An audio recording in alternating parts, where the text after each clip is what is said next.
एक बात कहूँ बहन, अल्लाह ने तुम्हें चांद का टुकड़ा दिया है, इसे किसी की नजर ना लगे। कल ही अपनी अम्मी या अपनी सास को बुलाकर इसकी नजर उतरवा ले। मेरे इस दुनिया में कोई नहीं है, ना सास ना माँ। बचपन से ही मैं और मेरे पति अनाथ हैं। और मेरी बदकिस्मती देखो, शादी के बाद जब मैं पेट से हुई तो मेरे पति का एक एक्सीडेंट में मौत हो गई।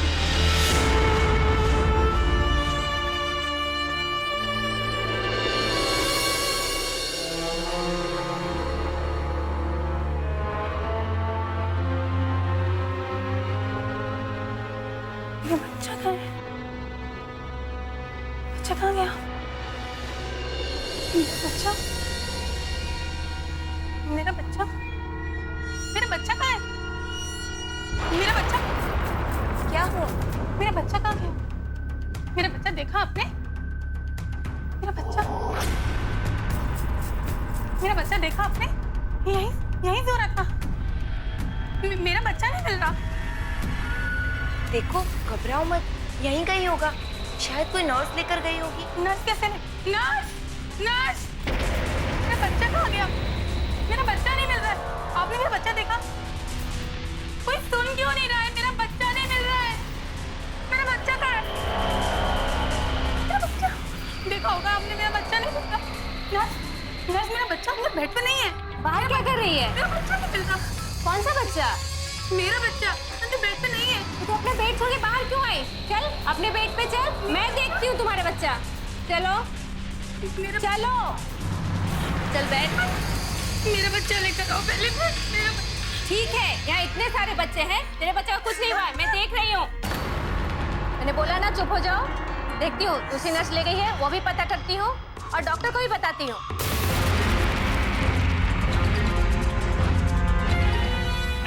मेरा बच्चा। देखो, चिंता मत करो, बच्चा मिल जाएगा। रोना बंद करो, नर्स बताएगी डॉक्टर को, वो जरूर तुम्हारा बच्चा ढूंढ के लाएगी। डॉक्टर साहब, मेरा बच्चा मिल नहीं रहा। देखो अनिता, तुम ये रोना बंद करो। मुझे अभी अभी ड्यूटी नर्स ने बताया कि तुम्हारा बच्चा नहीं मिला। कभी कभी ऐसा होता है कि नर्स बच्चे को नहलाने ले जाती है और गलती से उसे बच्चों के वार्ड में छोड़ देती है। देखो अनीता, हम तुम्हारे बच्चे को पूरे हॉस्पिटल में ढूंढेंगे, तुम्हें तुम्हारा बच्चा मिल जाएगा। अभी तुम ज्यादा स्ट्रेस मत लो, अभी तुम्हें आराम की जरूरत है। तुम बैठो, मैं अभी सर्च करता तुम्हारे बच्चे को।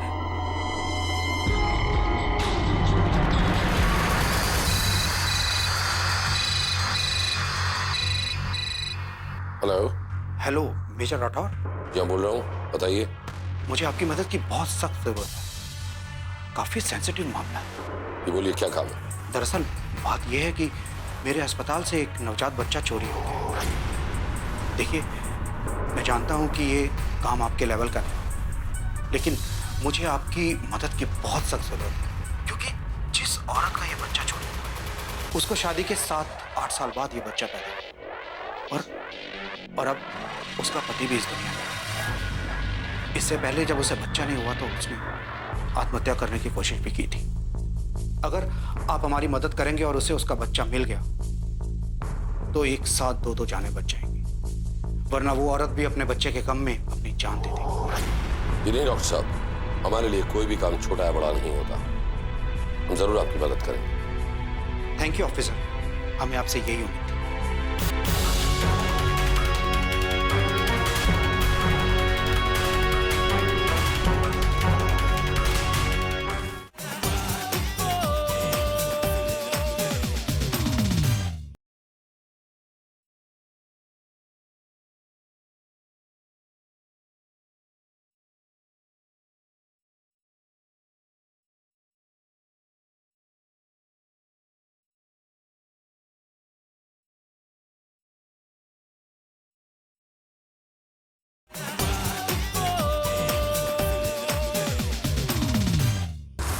ड्यूटी कैसे करते हो तुम लोग? यहाँ से एक बच्चा चोरी हो गया और तुम्हें पता ही नहीं। नहीं साहब, ऐसी कोई बात नहीं। यहाँ पर बहुत से लोग आते जाते रहते हैं। कोई अपने सगे संबंधियों से मिलने आ जाता है, कोई नया स्टूडेंट आ जाता है या फिर कोई नया ट्रेनिंग स्टाफ। अब किस किस का ख्याल रखे साहब हम लोग? लेकिन कोई रजिस्टर तो मेंटेन करते होगे ना तुम लोग? रखते थे साहब, पहले हम रजिस्टर मेंटेन करते थे, लेकिन जो भी आता है कोई साइन नहीं करता, उल्टा हमें धमका के चला जाता है। अब हम क्या करें बताइए साहब। रहने दे अभी। इन लोगों से बहस करना एकदम बेकार है। वैसे भी अपने देश में काम करने से पहले काम ना करने की वजह लोगों को पहले मिल जाती है। चलो अभी और भी लोगों से पूछताछ करनी है। क्या नाम है तुम्हारा? शोभा। जब ये हादसा हुआ तो उस वक्त कहाँ थी आप? हम ड्यूटी पर ही थे और बर्थ रजिस्टर में एंट्री कर ही रहे थे कि अचानक अनीता की चीखने की आवाज सुनाई दी। वो भागते हुए कॉरिडोर में आ गई थी। फिर मैं उसे समझाते हुए उसके बेड तक ले गई। अच्छा एक बात बताओ कि जब भी यहाँ पर कोई बच्चा पैदा होता है तो क्या तुम लोग उसे कोई निशानी या फिर कोई टैग देते हो? जी, बच्चे के राइट हैंड में कॉटन का धागा और टेप में उसकी माँ का नाम लिखते हैं। अगर जुड़वा हुआ तो ए और बी लिख देते हैं। ऐसे भी हम बर्थ रजिस्टर और बर्थ फॉर्म दोनों ही भरते हैं। उस फॉर्म को म्यूनसिपलिटी ऑफिस में 2 दिन के अंदर अंदर भिजवा देते हैं, जिससे मरीज को अपने बच्चे की बर्थ सर्टिफिकेट आसानी से मिल जाए। अच्छा शोभा, अगर हमें जरूरत होगी तो पूछताछ के लिए हम तुम्हें फिर से कांटेक्ट करेंगे, ठीक है? जी सर। अच्छा ये डॉक्टर का कैबिन कहाँ है? इधर है।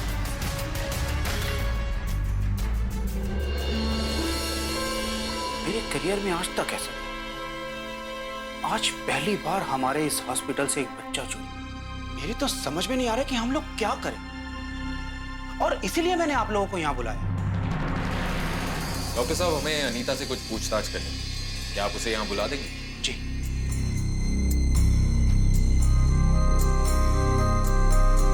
अनीता को मेरे कैबिन में भेज दो।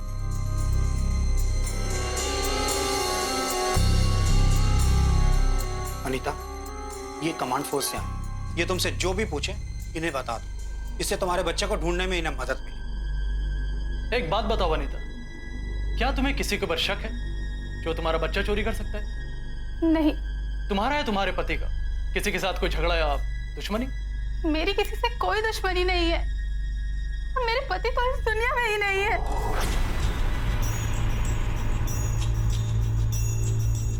या सॉरी। देखो अनीता, क्या तुमने किसी आदमी या औरत को तुम्हारे वार्ड में ताक झांक करते हुए देखा, या फिर कोई ऐसा जो तुम पर नजर रख रहा हो? नहीं साहब, हमने तो ऐसा किसी को भी नहीं देखा। देखो अनीता, तुम रो मत, हम तुम्हारे बच्चे को ढूंढने की पूरी कोशिश करेंगे और बहुत जल्द गुनहगार तुम्हारे सामने होगा। मेरा बच्चा मिल जाएगा ना साहब? मेरा इस दुनिया में उसके सिवा और कोई भी नहीं है। अब मुझे बस आप ही से उम्मीद, मेरा बच्चा मुझे वापस मिल जाए।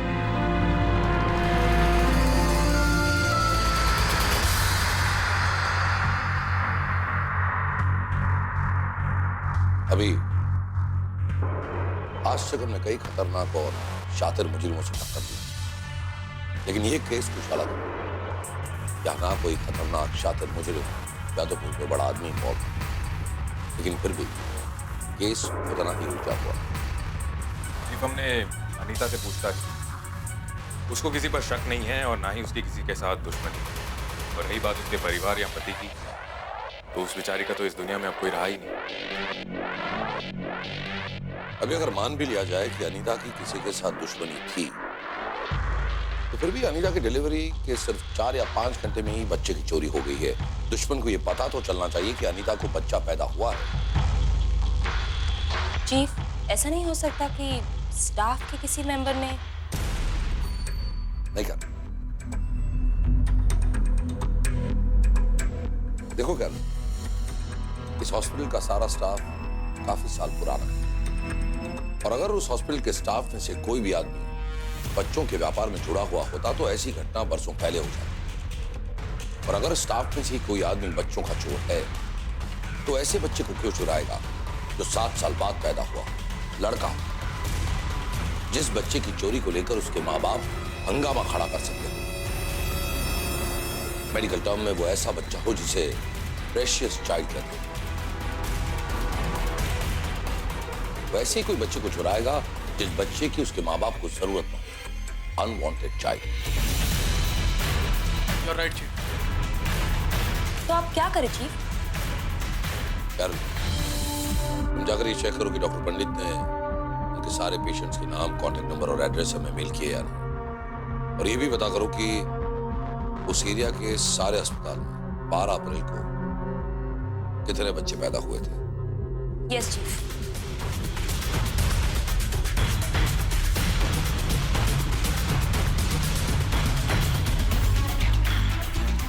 लेकिन चीफ इससे हमें क्या फायदा होगा?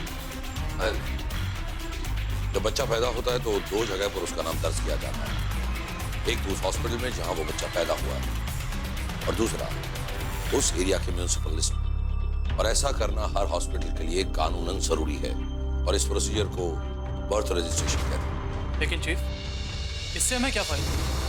साहिल, तुम उस हॉस्पिटल के इर्द गिर्द के इलाके में जाओ और खुद घर घर जाकर ये पता करो कि 12 अप्रैल और उसके आसपास के अरसे में कितने बच्चे पैदा हुए, और अगर जरूरत पड़े तो लोकल पुलिस की मदद लेना। और अभिनव, तुम म्युनिसिपल कॉर्पोरेशन जाओ, वहां जाकर 12 अप्रैल को जितने भी बच्चे पैदा हुए हैं और जिनके नाम रजिस्टर हुए हैं वो लिस्ट लेकर आओ। फिर हम उन तीनों लिस्ट को टैली करेंगे और जरूर कोई ना कोई नतीजे पर तो पहुंच ही जाएंगे। ओके जी, चलो सर।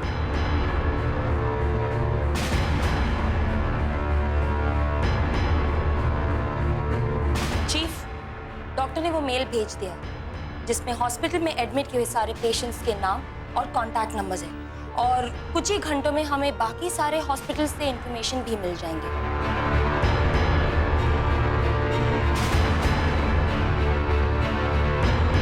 ये पूरा एक इस इंफॉर्मेशन से हम उस बच्चे के चोर तक जरूर पहुंचे।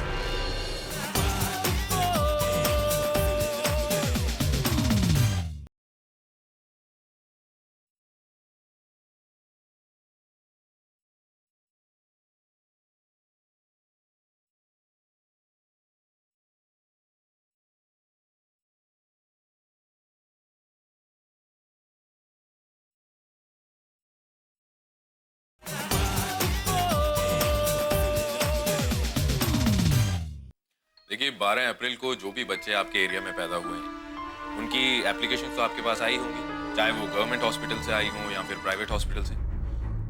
मुझे उन सब की डिटेल्स चाहिए।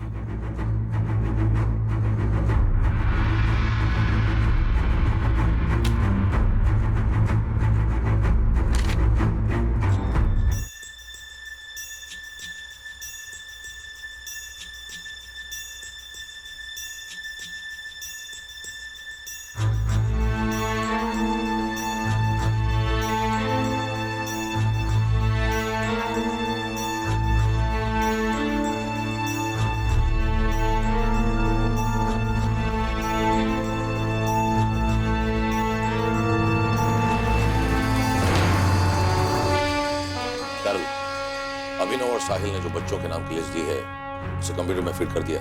Yes chief. अब उन सारे नामों को टैली करो, उन 3 लिस्ट को टैली करो, और अगर कोई भी एक ऐसा नाम है जो मैच नहीं कर रहा है या फिर कोई गड़बड़ है, फौरन हमें बताओ।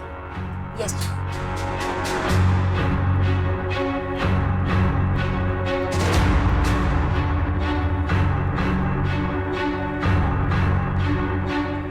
चीफ, इसमें से कुछ नाम है जो मैच नहीं करते। फौरन बताओ वो कौन कौन से नाम है और किस तरह से मैच नहीं करते। 3 नाम मिले हैं जो मैच नहीं करते। सर आप डिटेल में बताओगे? हाँ, एक नाम है अनुराधा शर्मा का, जिसका नाम हॉस्पिटल के रिकॉर्ड में है, साहिल के रिकॉर्ड में, लेकिन म्युनिसिपैलिटी के रिकॉर्ड में नहीं है। और दूसरा नाम है रोशन बीबी का, जिसका नाम हॉस्पिटल के रिकॉर्ड में है, म्युनिसिपैलिटी रिकॉर्ड में है, पर साहिल के रिकॉर्ड में नहीं है। और एक आखिरी नाम गुलशन बानू का है, जिसका नाम साहिल के रिकॉर्ड में है, लेकिन हॉस्पिटल और म्युनिसिपैलिटी के रिकॉर्ड में नहीं है। एक्सेलेंट। फौरन इन तीनों लोगों से पूछताछ करो और पता करो कि आखिर ऐसा हुआ क्यों। मुझे पूरी इंफॉर्मेशन फौरन चाहिए। यस।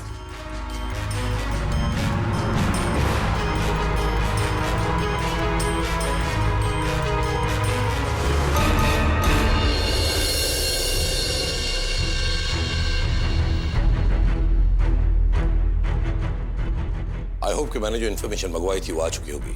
Yes chief. तो फिर हम राह किस बात की देख रहे हैं? बताओ इन्फॉर्मेशन क्या है? सबसे पहले नाम से शुरू करते हैं। अनुराधा शर्मा, जिसका नाम मेरे रिकॉर्ड में भी था और हॉस्पिटल के रिकॉर्ड में भी था, लेकिन यही नाम म्युनिसिपैलिटी के रिकॉर्ड में नहीं था। मैंने पता लगाया कि जब अनुराधा शर्मा की डिलीवरी हॉस्पिटल में हुई तो उसका नाम वहां के रिकॉर्ड में हो गया। अब उसका नाम म्युनिसिपैलिटी की लिस्ट में जाने वाला था कि हॉस्पिटल के प्यून की गलती की वजह से उसने अनुराधा शर्मा का बाथरूम कहीं गुम कर दिया। इसलिए अभी तक ये नाम म्युनिसिपैलिटी के रजिस्टर में नहीं है। दूसरा नाम रोशन बीबी, उसका नाम म्यूनिसिपैलिटी की लिस्ट में था, हॉस्पिटल की लिस्ट में था, लेकिन साहिल की बनाई हुई लिस्ट में नहीं था। उसका रीजन ये है कि वो उस एरिया की है ही नहीं। वो एक्चुअली वसई से है। वो वहां पर शादी अटेंड करने के लिए आई थी और उसे दर्द उठा, इसलिए उसे सबसे नजदीकी हॉस्पिटल में एडमिट किया गया। लेकिन डिलीवरी के बाद में उसकी सास उसे अपने साथ अपने घर ले गई, इसलिए वो साहिल की लिस्ट में नहीं। और तीसरा नाम गुलशन बानू का है, जिसका नाम साहिल के लिस्ट में है, लेकिन म्युनिसिपैलिटी और हॉस्पिटल के लिस्ट में नहीं है। ऐसा कैसे हो सकता है? इस सवाल का जवाब तो हमें गुलशन बानो ही दे सकती है। जी, मैं ही गुलशन बानो हूँ, पर आप लोग? हम लोग कमांड फोर्स से, हम आपसे कुछ पूछताछ करना चाहते हैं। जी कहिए। हम आपकी डिलीवरी के बारे में जानना चाहते हैं। वो क्यों? क्योंकि आपके बच्चे का नाम म्युनिसिपैलिटी के दफ्तर में दर्ज नहीं हुआ है। आप बताइए, आपकी डिलीवरी कब और कहाँ हुई थी? जी, वो म्युनिसिपैलिटी के ऑफिस में नाम दर्ज करना अभी बाकी है। मेरी डिलीवरी 12 अप्रैल की रात को हुई थी। वो घर पर ही दर्द शुरू हो गया तो बाजू की चौल से दाई माँ को बुला लिया था। पर आप सब लोग ये सब कुछ क्यों पूछ रहे हो? वो म्युनिसिपैलिटी के ऑफिस में नाम दर्ज नहीं है इसलिए? आपके बस्ती के पास के एक मैटरनिटी हॉस्पिटल से एक औरत का बच्चा चोरी हो गया, इसलिए हम इंक्वायरी कर रहे हैं उन सभी बच्चों की जो 12 अप्रैल या फिर उसके आसपास पैदा हुए। अच्छा अच्छा। देखिए, मुझे आपकी प्रेगनेंसी और डिलीवरी की सारी डिटेल्स चाहिए, और मैं आपका बच्चा देखना चाहूंगी। क्या है, लड़का या लड़की? लड़का है, वहां सो रहा है।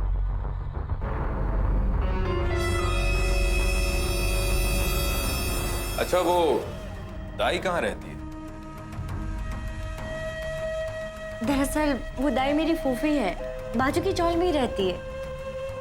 पता मिल सकता है उसका? हाँ हाँ, क्यों नहीं। उनका नाम उर्फाना बीबी है और वो बाजू की चौल में 21 नंबर के रूम में रहती है। पर साहब, क्या घर में डिलीवरी करना गुनाह है? और अगर हो गई तो मैं क्या करूं? ठीक है ठीक है, अगर हमें आपकी जरूरत पड़ेगी तो हम आपको ऑफिस बुलाएंगे, ठीक है? जी साहब।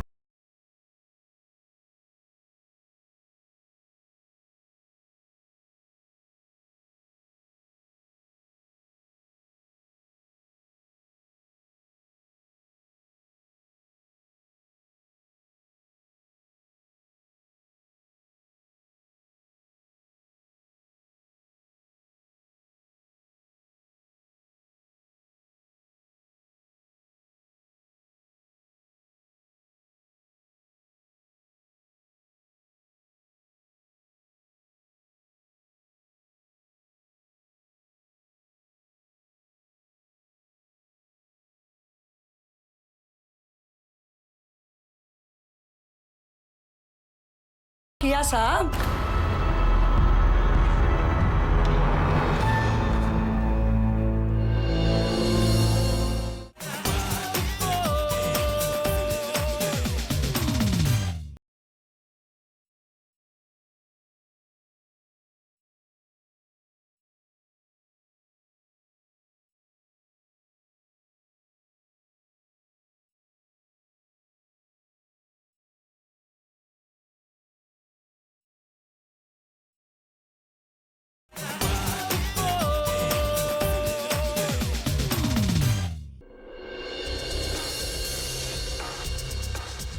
भाई साहब, एक मिनट। जी फरमाइए। आप इसी बस्ती के रहने वाले हैं? जी हाँ। जी, आप किसी गुलशन बानो को जानते हैं? गुलशन? अरे मियाँ, वो तो हमारे पड़ोस में रहती है। ओह, इसका मतलब आप तो उनके पड़ोसी है? जी हाँ, यहीं पैदा हुए हैं। लोग मुझे शफीक के नाम से जानते हैं। अरे शफीक साहब, फिर तो आप उनके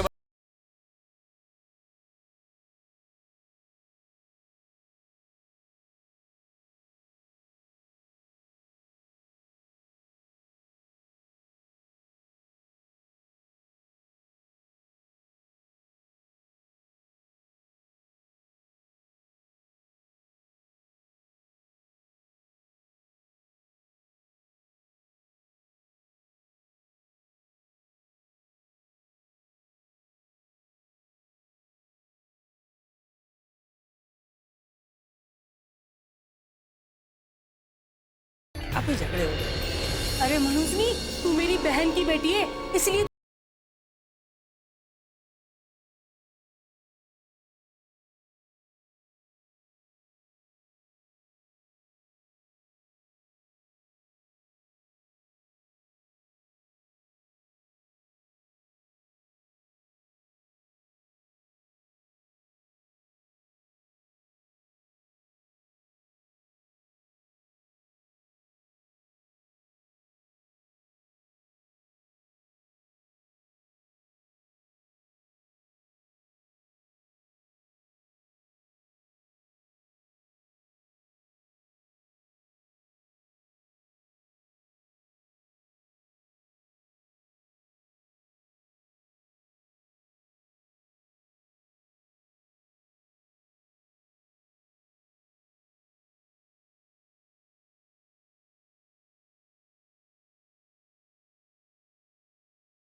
पर मियाँ कमाल है।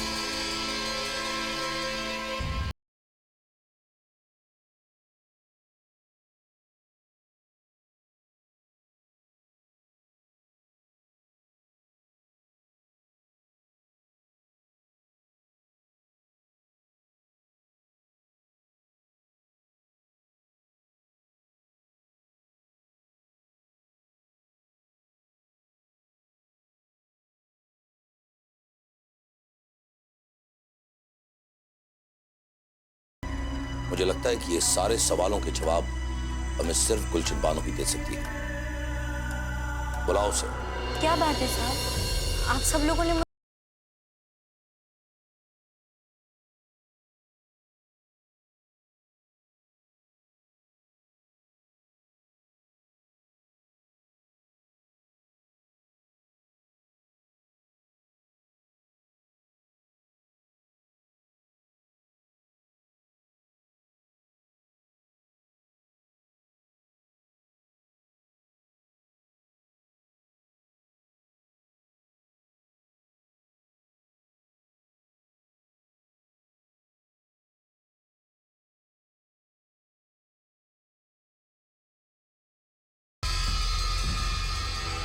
मान लिया कि ये एक इत्तेफाक हो सकता है, लेकिन आप बार बार अस्पताल में चेकअप के लिए जाती रही और 9 महीने पूरे किए। जी हाँ। हमने तुम्हें प्रेगनेंसी की कुछ रिपोर्ट्स लाने के लिए कहा, तुम साथ में लाई? क्या हम देख सकते हैं? जी।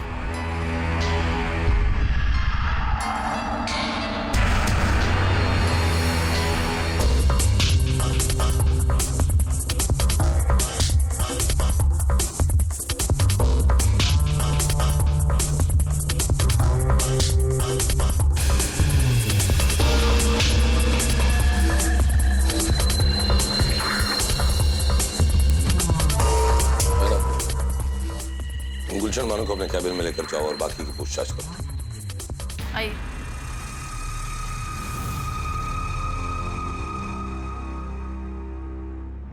अभी ये फाइल डॉक्टर पंडित के अस्पताल की है। ये वही अस्पताल है जहां से बच्चा चोरी हुआ था। साहिल, फौरन डॉक्टर पंडित को फोन करो और उन्हें यहां बुलाओ। चीफ।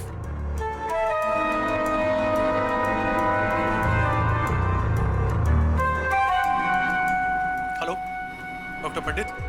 विजय राठौर, आपका फोन आया और मैं अपनी सारी अपॉइंटमेंट कैंसिल करके आपसे मिलने चला। Thank you very much doctor. लेकिन ये देखिए, ये आप ही के अस्पताल की फाइल है। जी। क्या आप इस फाइल को देखकर ये बता सकते हैं कि ये पेशेंट कौन है? सर मैं आपको कुछ ज़्यादा तो नहीं बता सकता। हाँ ये बता सकता हूँ कि इस पेशेंट का नाम गुलशन बानो है।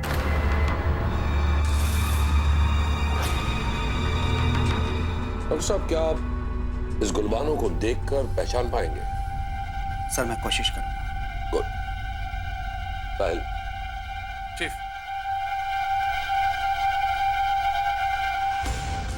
शायना, गुलशन बानो को लेके आ जाओ।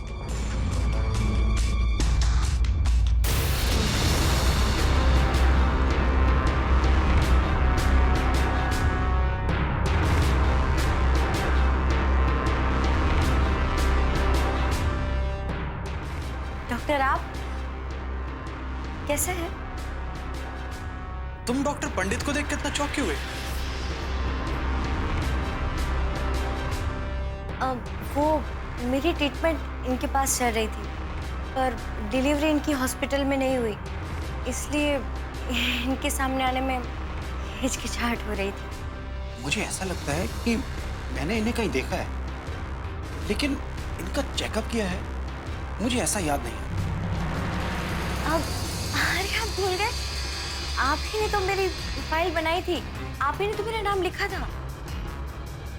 हो सकता है कि मैं भूल गया हूँ। गुलशन बानो, आप जब प्रेग्नेंट थी उस वक्त की कोई तस्वीर है आपके पास जिसे डॉक्टर साहब को याद करने में आसानी हो?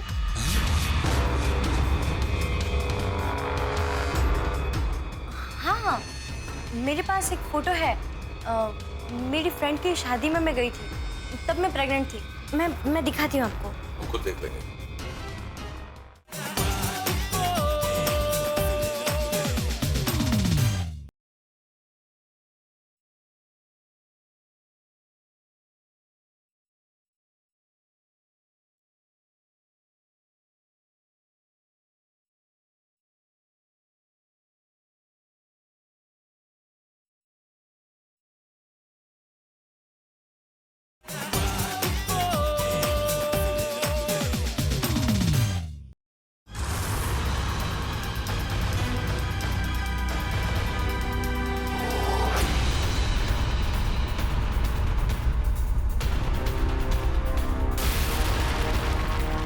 गुलशन बानो, अब भी आपके पास वक्त है, सब कुछ सच सच बता दीजिए। ये क्या तमाशा है? आप सब लोग मुझे यहाँ बुला के धमका रहे हो? मैं आप लोगों के ऊपर केस कर दूंगी। मेरा भाई वकील है, मैं अभी फोन करती हूँ।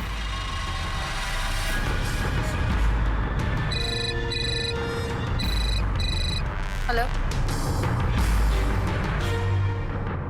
हाँ,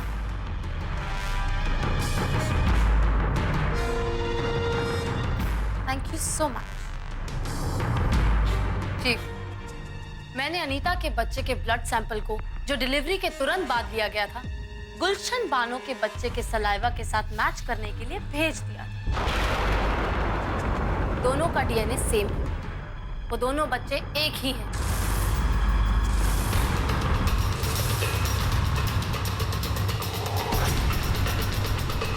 इसका मतलब साफ है, अनीता का चुराया हुआ बच्चा गुलशन बानो के पास है।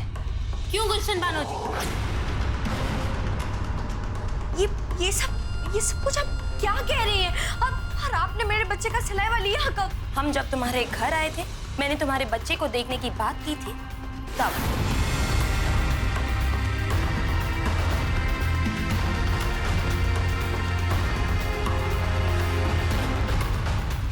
तभी मैंने तुम्हारे बच्चे के सलाइवा यानी थूक का सैंपल लिया था। अब तुम्हारे पास सच बताने के अलावा कोई चारा नहीं, तो बताओ, बताओ। बताती हूँ। मेरी सास ने ताने मार मार के मेरा जीना मुश्किल कर रखा था। हाँ, मैं क्या करती? वो घर में दूसरी बहू लाने की बात कर रही थी। मेरा पति सलीम बहुत अच्छा है, लेकिन उसकी माँ के सामने उसकी एक भी नहीं चलती थी। मैं परेशान हो गई थी। ऐसे में एक दिन मेरी सहेली सलमा ने मुझे एक प्लान बताया। क्या हुआ गुलशन? इतनी रात को फोन करके तूने मुझे यहाँ क्यों बुलाया? और तू इतनी परेशान क्यों दिख रही है? परेशानी की तो बात है सलमा, अब तू ही बता मैं क्या करूं? मेरी सांस ने ताने मार मार के मेरा जीना मुश्किल कर रखा है। क्या कह दिया तेरी सांस ने? मैं क्या करूं सलमा? मेरी सांस ने मुझे धमकी दी है कि अगर 6 महीने में मैंने उसको कोई खुशखबरी नहीं सुनाई तो वो मेरे शौहर का निकाह कहीं और करवा देगी। ये अल्लाह भी, तुझे 3 बच्चे दिए और मुझे एक भी नहीं। अल्लाह ने शायद तेरे हिस्से की खुशी भी मेरी झोली में डाल दी। मतलब मैं फिर से प्रेग्नेंट हूँ और इस बार डिलीवरी के बाद मैं अपना बच्चा तुझे दे दूँ। पर मेरी सास को हमारा बच्चा चाहिए, गोद लिया हुआ नहीं। अरे कौन कह रहा है तुझे बच्चा गोद लेने के लिए? तू अपनी सास को ये बता दे कि तू प्रेग्नेंट है और 8 महीने के बाद जब मेरी डिलीवरी होगी तो बच्चा तू ले लेना। पर मैं प्रेग्नेंट कैसे दिखूंगी? 2-3 महीने तक तो ठीक है, पर बाद में?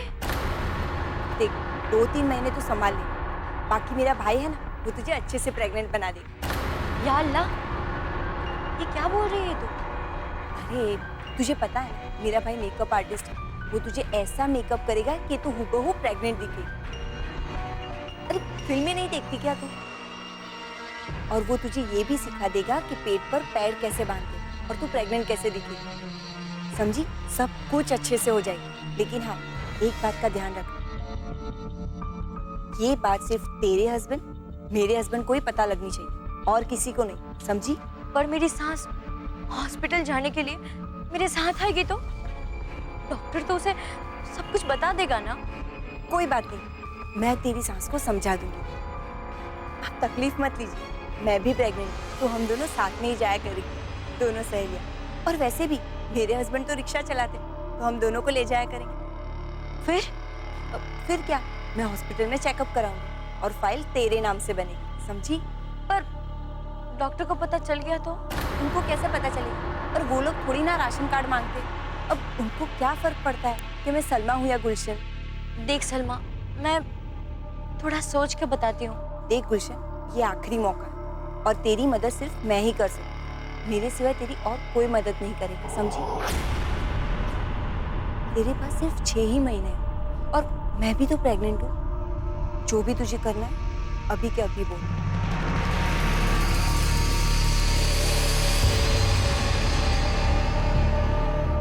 ठीक है सलमा, तेरे भरोसे मैं ये कदम उठा लेती हूँ, मेरी शादी बच जाएगी।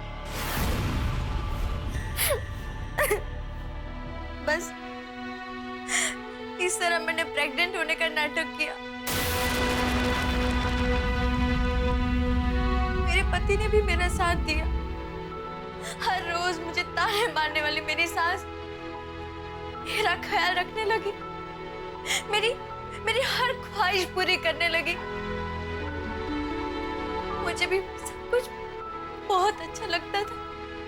घर में मैं जो कहती थी सब होता था।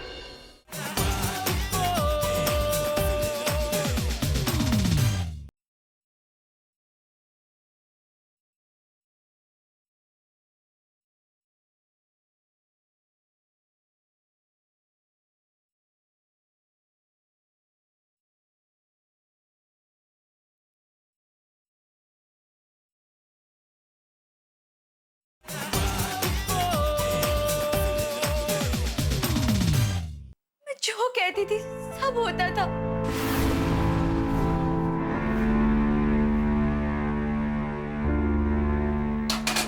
अरे बेटा, तू इतना सारा काम क्यों कर रही है? अभी तो तुझे अपना ख्याल रखना है, अपने बच्चे की सेहत का ख्याल रखना है? अभी तू आराम कर। और हाँ, मैंने तेरे लिए नारंगी का जूस निकाल के रखा है, जा जल्दी से पी ले फटाफट। पर मुझे थोड़ा तो काम करने दीजिए, वरना आप थक जाएंगी। कैसे थक जाऊंगी मैं? अभी तो मुझे अपने बेटे को गोद में उठाना है, उसके साथ खेलना है। हाँ, और जब हम दोनों खेला करेंगे ना तो फिर तू काम करा करना, ठीक है? चल जल्दी से, फिर शाम को तुझे हॉस्पिटल भी जाना है सलमा के साथ, है ना? जल्दी जा, जल्दी जा।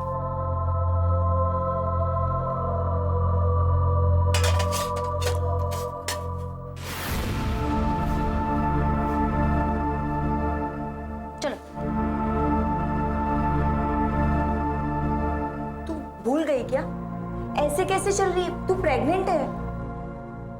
चल अभी। और सुन, वहां है ना डॉक्टर के क्लिनिक पे जाने से पहले ये सब निकाल देना, वरना उन्हें पता चल जाएगा, ठीक है? चल अब।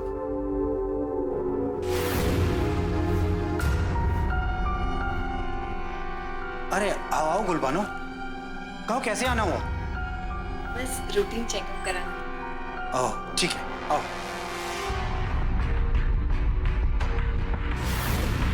सब कुछ हमारे प्लान के मुताबिक ही जा रहा था, पर एक दिन सलमा को दर्द हुआ।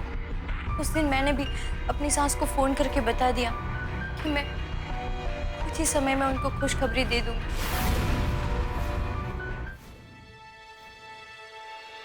सलमा,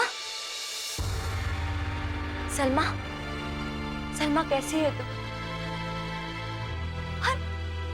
अच्छा, बच्चा कैसा है? ठीक है, उसे नर्स लाती होगी।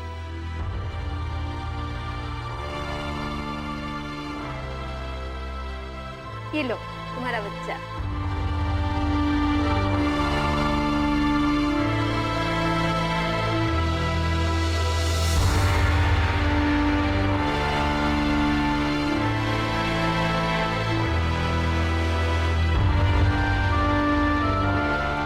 या अल्लाह, तूने मेरी हर ख्वाहिश पूरी कर दी। सलमा, सलमा, तूने मुझे बहुत खुशी दी है। तेरा ये एहसान जिंदगी भर नहीं भूलूंगी।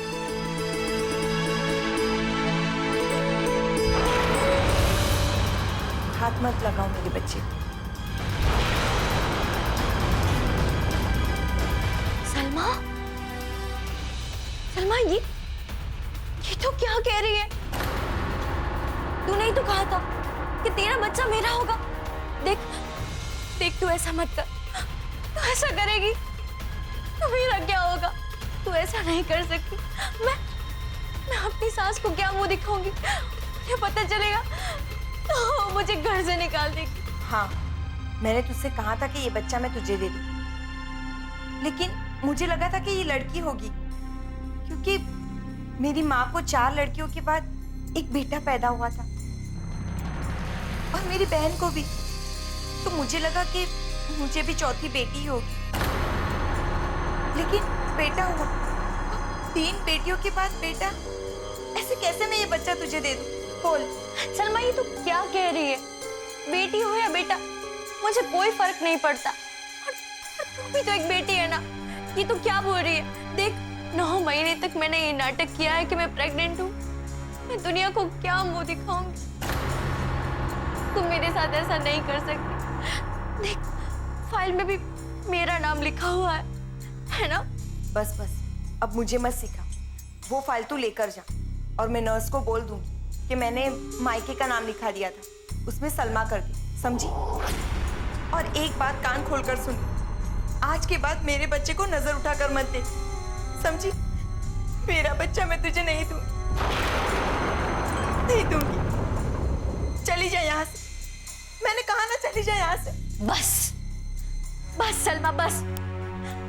तूने ये मेरे साथ ठीक नहीं किया है। तूने ये ठीक नहीं किया।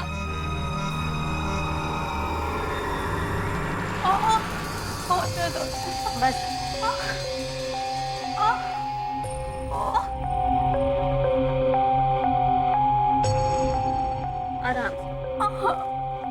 आराम से। तो काफी पेन हो रहा है, डिलीवरी का समय हो गया है। आराम करो। हाँ, हम अभी ऑपरेशन की तैयारी करते हैं।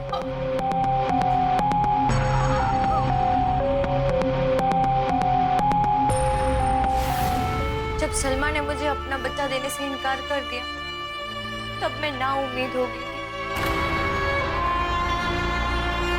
मैं खाली हाथ घर भी नहीं जा सकती थी। कैसे जा? क्या मुंह दिखाऊं? तभी मैंने अनीता को देखा। वो थोड़ी देर में एक बच्चे को जन्म देने वाली थी। बस, मैंने सोच लिया कि मैं अनीता के बच्चे को ले जाऊंगी। और फिर 12 अप्रैल की सुबह को जब सब सो रहे थे, तब मैं हॉस्पिटल के वार्ड से बच्चे को लेके भागी और अपने घर आ गई। आगे तो आप लोग सब कुछ जानते ही हैं। इसका मतलब है वो दाई, वो उर्फाना, उसने भी मुझसे झूठ कहा था। हाँ, वो दाई मेरी फूफी है। वो मेरी मदद कर रही थी और उसके लिए मैंने उसको पैसे भी दिए थे। गुलशन बानो, मजबूरी चाहे कोई भी हो, लेकिन गुनाह गुनाह होता है। हमें आपको अरेस्ट करना पड़ेगा और वो बच्चा हम अनीता को वापस दे देंगे। गुलशन बानो, इस केस में अपराधी गुनहगार तो आप हैं, लेकिन आरोपी बहुत सारे। सबसे पहले आपकी सास, जिससे आप पर बच्चे के लिए दबाव डाला।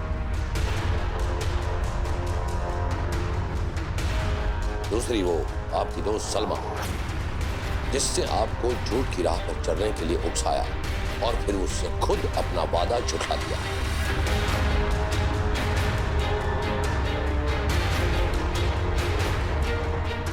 हमारा ये पूरा समाज जो बिन बच्चों की औरतों को सम्मान नहीं देता, आपकी वो दोस्त सलमा ने आपको अपना बच्चा देने से इनकार कर दिया क्योंकि उसे लड़का चाहिए। अगर हमारे समाज में लड़के और लड़कियों का स्थान एक सा होता तो सलमा ने अपना बच्चा गुलशन बानो को दे दिया होता और ये घटना न होती। आप याद रखिए, अगर ऐसे गुनाह को रोकना है तो शुरुआत हमें हमारे घर से करनी होगी। जरा सोचिए कि आप आपके घर में औरतों का सम्मान करते हैं?